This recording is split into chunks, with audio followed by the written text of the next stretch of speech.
Hey guys, and welcome back to another episode of the 411, your favorite health and wellness hub.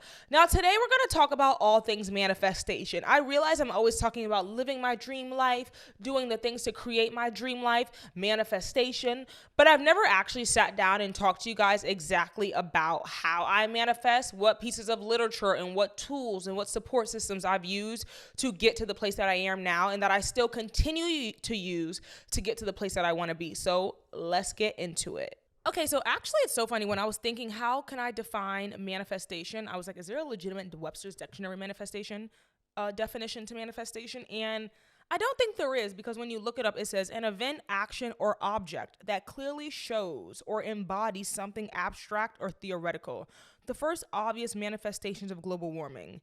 And that's just not really how I look at manifestation. So personally, for me, manifesting is all about curating a reality that you want to see that you don't see yet. I feel like that's the best way for me to put it. And I won't tell you, I'll show you. So I'm going to take it all the way back. Me today, I'm really happy and I'm really proud because when I look around, I literally manifested everything I see. I manifested living in London. I manifested this apartment that I have in the exact neighborhood that I have on the exact street. I'm kidding, not the exact street, but literally in this hood. I manifested Murphy, like anyone who knows me knows how badly I've wanted. It was originally an Italian Greyhound, but then Johnny and I settled on a Whippet because it's a bit bigger and has less broken bones. I've manifested my career, everything. And I'm going to tell you exactly how I did it. So in the beginning, my number one tip and trick for manifesting were always vision boards. I'm a super visual person. And for me, seeing a reality that may not have been mine just yet, but still someplace, tricks, and there's studies on this. It literally like psychologically tricks your brain into thinking that it's yours, and you then start showing up as the person who has that life. And that's a big thing with manifesting. A lot of times people say like, I want to manifest the car, the house, all these material things. And I think my biggest tip and trick when it comes to manifesting is specifically thinking about how you feel when you have all these things. We can all have a nice car, we can all have a nice house, we can all have a lot of money, but I'm telling you, and this from experience, it means crap nothing if you're in a really sad, depressive, bad mental health state. It literally holds no value, and you won't be feeling like you're living that dream life, and those objects won't hold as much specialty in your heart because you just were not in a position to receive them. So I think first and foremost, before you think about objects, it's helpful to think about objects, and objects are what have to go on the vision board. You know what I mean? Like for me, the Porsche, either Cayenne or Macan, brown leather interiors with the custom seat lumbar support. I know that's what I want. But when I look at that car, it's not just a car for me. It represents years of hard work and success and being driven and being forward. I think for me, it's important for the objects to mean something. And I think that's just what I'm trying to translate to you.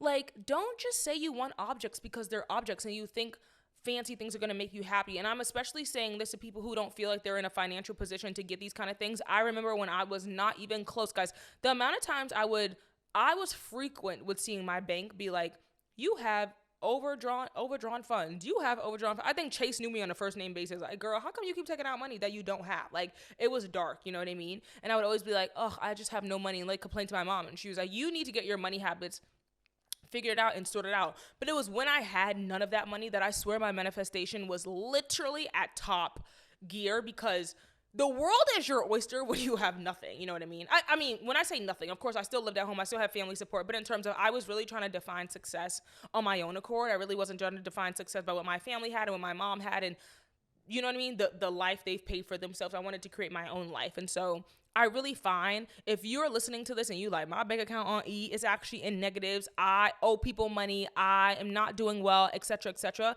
that is when I really want you to just sit down, meditate. We're gonna get into meditation because that's another thing to talk about with manifestation. Meditate, clear your mind, go into a really quiet space that you feel supported on, light some candles, get access to Pinterest, and literally just start adding. Pinterest is the best thing for vision boarding. Start adding any and all visuals that you feel like when you see them will make you feel a certain emotion, and also add the emotions you feel. Happy, if you have the word happy, I wish I could show you guys my manifestation for it. I call it life, and my go-to number is 1111. I call it life 1111, and there's so many Pinterest things saved on it that's like, you're a money magnet. You literally are the CEO of your own life. You're a boss. You're the most caring and empathetic person I know. Because these are all things I want to feel, and this is what like CEO Kiki feels. You know what I mean? Yes, she's a baller. Yes, she's successful. Yes, she does what she wants to do, but she cares about her team. She cares about her family. She cares about the people that are important to her. And those are all what are really important. So get out your Pinterest. Pinterest, literally, we should be working together because I'm out here. No, I'm kidding. But I just do love Pinterest. And it started off with vision boarding for me, but I actually use Pinterest to do everything. When I even was trying to think, when I was vision boarding this exact podcast, the 401, when I thought about the tone I wanted it to have, the style, the aesthetic, I went to Pinterest and I vision boarded every single thing, the topography, everything about this podcast, I vision board. And I think that's what I'm trying to say. With vision boarding, it could be something as minimal as like, oh, I want to redo my bedroom. Let me get some inspo. Or something as big as I want to change my entire life. I want to be living my dream life. What do I want to see in that change? And so that is one of the biggest things. And the first and foremost things I will talk about: vision boarding, Pinteresting, and the biggest takeaway is creating a visual for the life you want to see. The next piece, still on that line, and this is a bit harder to do. I used to do, but some people may argue it's not the most eco-friendly thing, but I physically used to love, I was in Brooklyn, New York City. There was an incredible magazine shop in Soho, and I used to love to just make a day out of it. For $2.25, I could get on the subway, get off in Soho, and I would go through this magazine shop, not a museum. It felt like a museum because magazine shops like that today are so rare in New York City. They used to be all over on every corner in every shop, and now they're so hard to come by. So I go to this magazine shop and I would just choose maybe like 2 of my favorite magazines, because let's be real, they was legitimately like $10 a magazine and your girl was on a budget. And I just would flip through and save photos of things that inspire me. And I went to Michael's or any kind of the 99-cent store, get a foam board and hanging up these images and having them in a place that you're actively seeing every day. Actually, one of the someone I love, Roxy Nafusi, the queen behind manifestation, she actually talks about not looking at your manifestation boards all the time, but I think it depends. So if it's something where it's reminders and more like affirmations of the person you want to show up for and the person you want to show up to be, put those somewhere that constantly are reminding you of the person you want to show up for. A great way that I actually do that is a little like notes to myself. So in my kitchen, I have a note that says, your body is a G-Wagon, not a Honda Accord. No offense. Treat your body as such. And that's a reminder to me that sometimes when I'm like, oh, I want to eat unhealthy, maybe eat too much junk, back up. You don't go to all these Nobu Pilates classes and treat your body like a temple for you to just like overhaul on junk food. You know what I mean? In my bedroom, I have a reminder of just centering myself, disconnecting from the day. All these things are just helpful and visual reminders of what I want to be doing. But I think if you're doing manifestation boards for a long trajectory of times, like I have a 6-month one, which I'm actually really excited to check on because I made it 5 months and 20 days ago. And so I have 10 more days. So I get to see if my manifestations have come true. And I think agreeing with Roxy in that accord, that's when you really shouldn't be checking them every day, because it almost deters you from the goal. Sometimes when you have such long-term trajectories, you can feel like you're so far from the goal. And a lot of times if you just let the vision board exist in its existence and in its peace, and if you just work on yourself about getting yourself to where you need to be, before you know it, when you check back in those 6 months, you've accomplished all those goals, and you'll be shocked by how much you could accomplish in 6 months. The next thing I also want to get into is when you have these long-term vision board trajectories and they're like 6 months at a time, you're probably like, Kiki, what should I be doing in my day-to-day? This is when I think you need to listen to my last episode when I talk about routines. Routines in itself are also activation of manifestations, because they're making sure you show up each and every day to be your best self and to do the things you need to do. Murphy has to pee. Well, Murphy's here. I just have to say I literally manifested him, so I'm not even mad that he needs to pee. I'm just literally showing you physical proof of a human being. Oh, he's not a human, or a being that I manifested that is now a part of my life that I love so much. So next, I want to get into literature. There's a plethora of resources with books and online articles and even podcasts, although podcasts aren't little pieces of literature, that are really helpful with learning how to manifest. And I just want to get into the top 3 books today that played an integral role in my manifestation journey.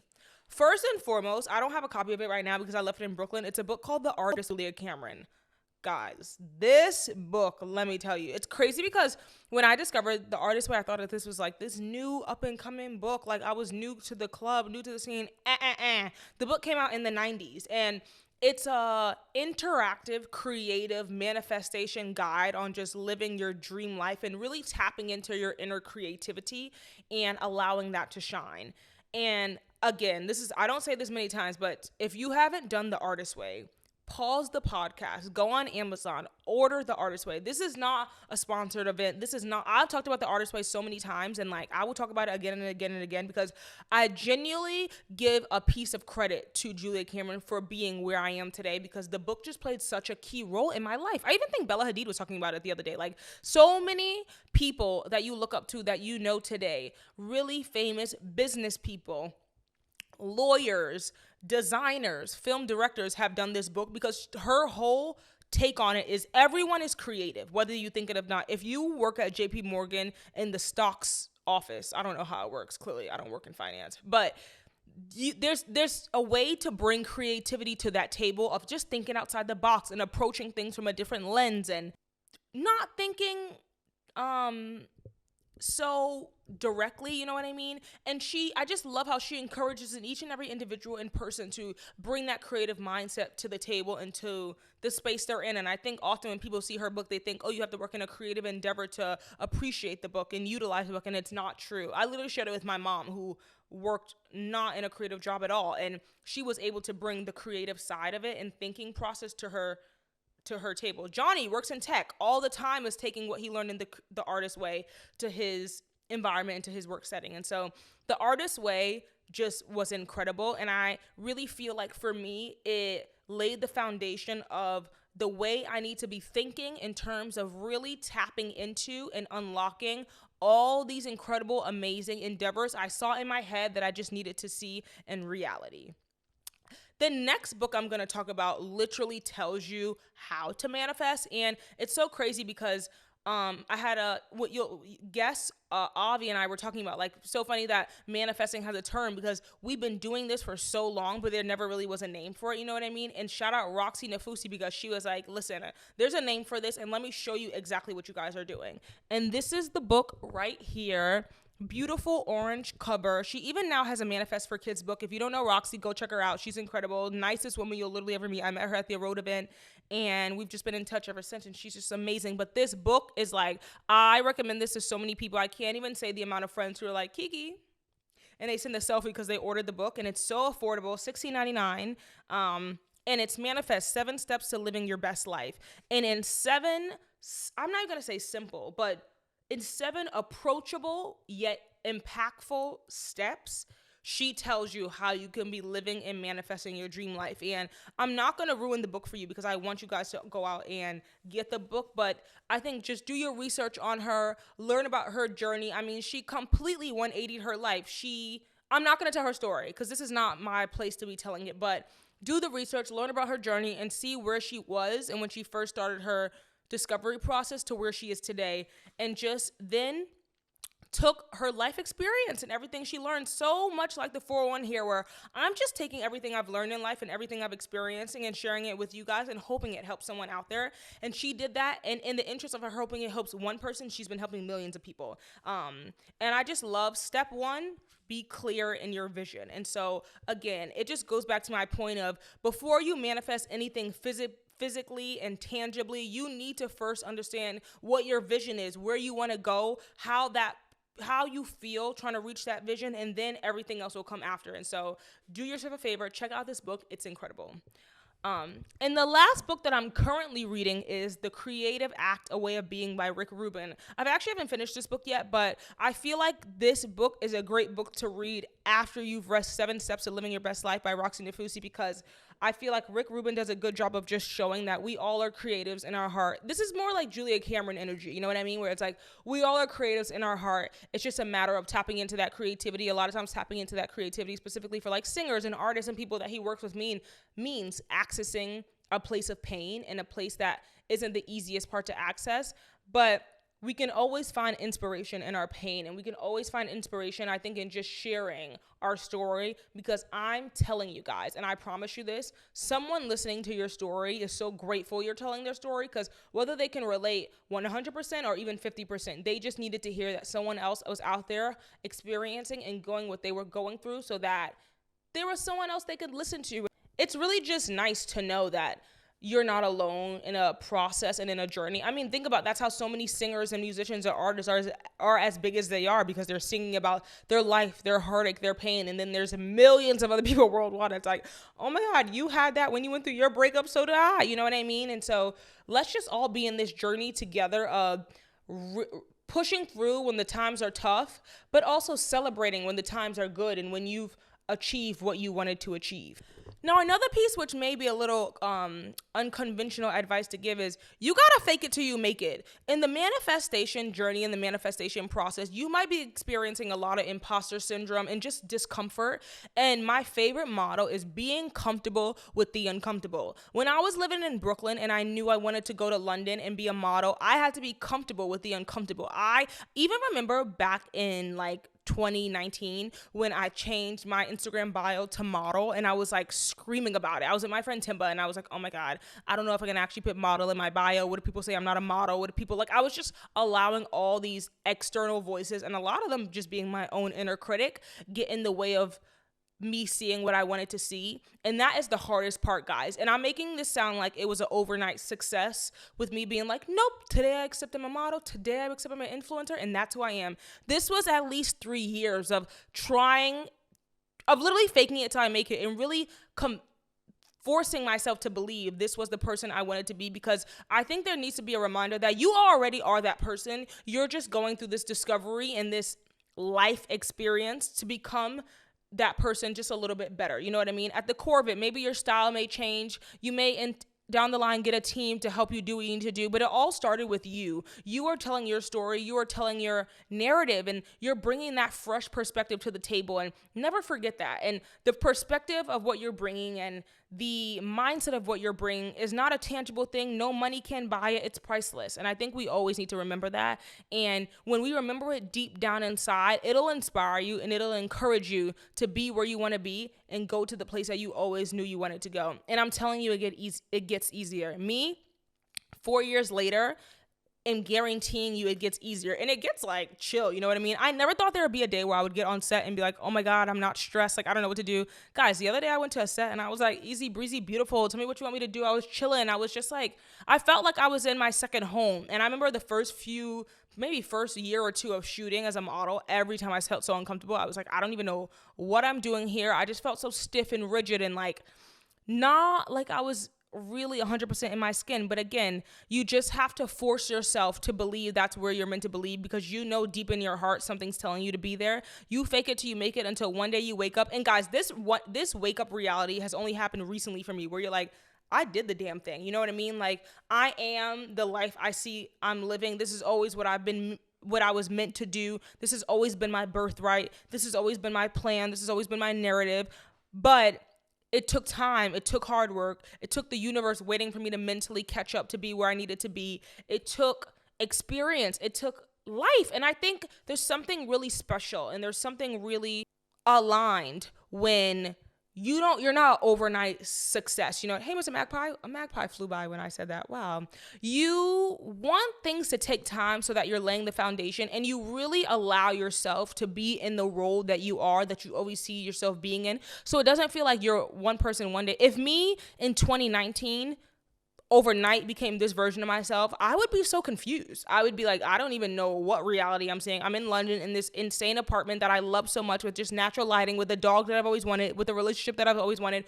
What is happening here? You know what I mean? With the job I've always wanted. You need these things to happen slowly and over time, because one, I think it allows you to preserve them and really honor those things. Like, I needed time to really develop my career as a model before I was able to naturally transition into doing content creation. And I needed content creation to be flowing before I was able to naturally transition into podcasting.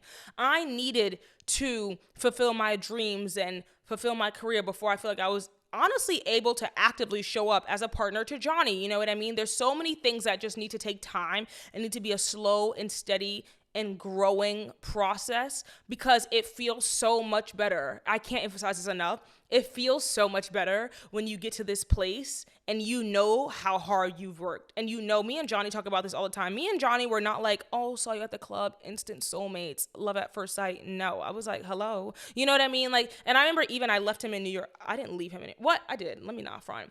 I knew I wanted to go to London and he was staying in New York. And I easily could have stayed and be like, this is my heart's here and this is what I like to do. But that isn't where my heart was at the moment. My heart was really happy with him, but I knew something greater awaited me in London. And I'm so glad I did that because then I was able to come back to New York. You know what I mean? We stayed together throughout. I'm literally going on a tangent right now. My point is like, let life happen. Not everything is going to go according to the plan that you think, but everything always works out better than you think it could. Like Johnny is now here in London with honestly a better job than I got. The visa he got was actually insane. But, and I think the key part of it is we just let life unfold as it was meant to be and everything happened organically. You can't rush things. Murphy came out the freaking blue. I wanted Murphy for so long and then one day it just worked out. You know what I mean? Just be patient with your manifestation journey. Be patient with yourself. Show gratitude to yourself.